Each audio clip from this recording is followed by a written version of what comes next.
prosesi pelepasan ekspor dengan simbolis gunting pita dan pecah kendi.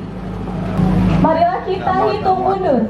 3, 2, 1. Selamat kepada Rumah Tempe Azaki dan juga Arumi Karisma Indonesia.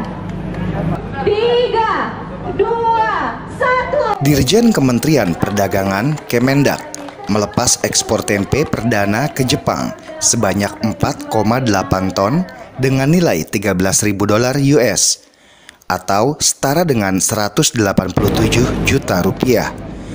Diharapkan volume ekspor tersebut akan terus meningkat serta mampu masuk ke negara lain. Ekspor tempe ini dilakukan oleh Rumah Kreasi Indonesia Hebat melalui Rumah Tempe Azaki bekerja sama dengan PT Arumia Karisma Indonesia. Diterimanya produk tempe oleh negeri Sakura itu diharapkan menjadi trigger kebangkitan produk nasional sekaligus menjadi motivasi bagi para UKM perajin tempe terhadap potensi ekspor ke berbagai negara di belahan dunia. Mei 2021 kemarin kita telah mendapatkan PO. Jadi rilis PO itu di bulan Mei, sehingga di bulan Juni ini sudah produksi dan alhamdulillah hari ini mudah-mudahan semuanya lancar. Produk kami bisa sampai ke Jepang dalam kondisi yang memenuhi persyaratan. Catatan khusus dari produk untuk ekspor ini bahwa kualitas tempe ini harus terbebas dari bakteri E. coli, dan itu alhamdulillah mampu kita penuhi. Jadi untuk produk tempe yang bisa dilihat di depan itu kandungan bakterinya nol, artinya tidak mengandung bakteri berdasarkan hasil uji lab sampai kita lakukan 3 kali. Seperti itu. Kesimpulannya adalah bahwa kami dari Rumah Tempe Azaki sudah mampu memproduksi tempe standar kualitas ekspor. Jadi tempe dibandingkan dengan tahu itu beda sekali, Pak. Karena tempe itu adalah suatu produk hasil fermentasi. Ada jasa mikroba di sini. Ada apa namanya hidrokus, ada bakteri, ada kamen. Semuanya saling bersinergi satu sama lain. Masing-masing memberikan sumbangan gitu ya, sehingga terbentuklah satu produk yang maha dahsyat itu. Untuk diketahui saat ini tempe adalah salah satu superfood dunia. Dari 9 superfood yang ada di dunia, maka salah satunya adalah tempe. Itu luar biasa. Nah, dengan pengakuan tempe sebagai superfood, maka akan lebih mudah kita melakukan upaya-upaya ekspor ke luar negeri, bukan hanya ke Jepang, tapi juga ke 27 negara lain di dunia. Standar rasa, mutu, dan keamanan pangan menjadi yang paling penting untuk dipersiapkan. Jika Jepang sudah dapat ditembus, semestinya negara-negara lain juga dapat dipersiapkan sebagai calon negara tujuan ekspor tempe. Dengan diterimanya superfood tempe sebagai makanan internasional, Ketua Umum Rumah Kreasi Indonesia Hebat, Kris Budiharjo, berjanji akan memfasilitasi impor tempe ke negara Ukraina sebagai negara yang menjadi pintu masuk pasar Eropa Timur. Baru saja saya berangkat sini, Duta Besar Judi Pesnadi nanya kepada saya kapan ke Ukraina, karena minggu ini sudah tidak lockdown lagi di Ukraina. Ukraina kenapa kita masuk ke sana? Karena kita itu ada bagian dari Eropa. Pintu masuk kita Eropa, Eropa Timur, penduduknya 45 juta orang, dan yang lebih penting satu-satunya yang tidak bermusuhan dengan kita Pasifik itu ada Ukraina. Jadi semua Eropa kita nggak diterima, Ukraina diterima seluruh kita.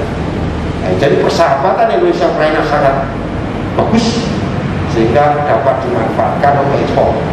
Kemudian di Jerman kita punya satu kastel dari berbagai kaya juga yang dibeli oleh orang Indonesia. Jadi orang Indonesia nggak miskin, maaf. Kita ada orang Indonesia beli kastel. Kastel ini milik bangsawan di Jerman yang akan diperuntukkan sebagai semacam workshop produk Indonesia. Nah ini ya bisa kita manfaatkan karena di Jerman itu. untuk pengembangan ekspor. Kemudian insya Allah semua berjalan. RKIH mendukung dan akan support kegiatan-kegiatan para anggotanya, terutama yang akan ekspor, UMKM, dan mudah-mudahan di era Pak Jokowi ini semua hal dimudahkan. Ekspor akan dimudahkan, apalagi direkturnya Pak Luter yang ajak banyak aturan-aturan yang dipangkas. Dan itu yang kemudian mulai turun tangan, kemudian didapatkan. Atau Pak Hari yang Pak Luter Lembang, sahabat saya lama. Ayep Zaki, Ketua Umum Forum Komunikasi Doa Bangsa yang menaungi UKM-UKM tempe se-Indonesia, mengklaim jika UKM binaannya sudah memproduksi 35 ton tempe setiap harinya. Dengan adanya impor tempe ke Jepang dan negara-negara Eropa ke depannya, Zaki berharap kapasitas produksi tempe UKM binaannya bisa naik sampai 100 ton per hari. Kalian masih diberikan kesempatan dan kesehatan. Saya dari Ketua Umum Forum Komunikasi Doa Bangsa yang membina seluruh UKM di seluruh Indonesia, dan leadernya adalah tempe.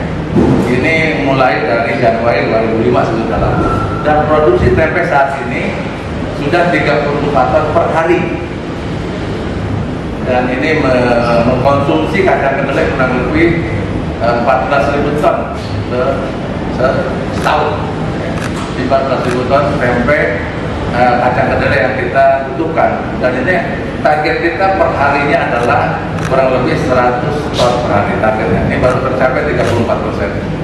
Dan ini menyebar di seluruh wilayah Indonesia dari mulai Merauke sampai Aceh. Terdiri dari 82 pabrik.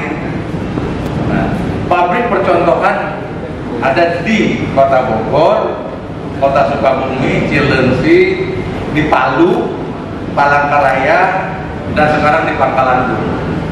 Ini adalah pabrik-pabrik tempe percontohan yang bisa diedukasi oleh masyarakat sekitarnya. Karena FKDP ini adalah bagaimana bisa kegiatan-kegiatan ini diedukasi oleh masyarakat sekitar.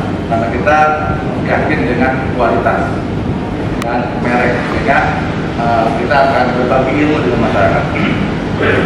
FKDP bukan hanya tempe, ada produk lain.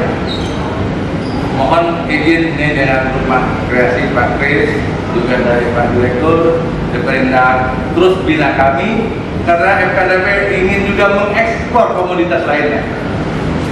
Yang sudah kita siapkan adalah kopi, kemudian juga daging kambing, yang kambing domba dan lain sebagainya, dan ada yang lain yang mungkin nanti pada secara khusus kita ingin terus berdiskusi untuk ekspor. Dan saya sangat paham ekspor ini nggak bisa cepat. 1 tahun itu sangat cepat. Dan saya punya pengalaman paling tidak 2 tahun, 1 tahun setengah baru kita bisa ekspor perdana. Dan kita akan lakukan itu demi terciptanya keseimbangan dagang antara Indonesia dengan luar negeri. PT Bahari Cahaya Raya Jakarta adalah perusahaan ekspedisi dan sudah memiliki jaringan dan akses pengiriman ke seluruh dunia.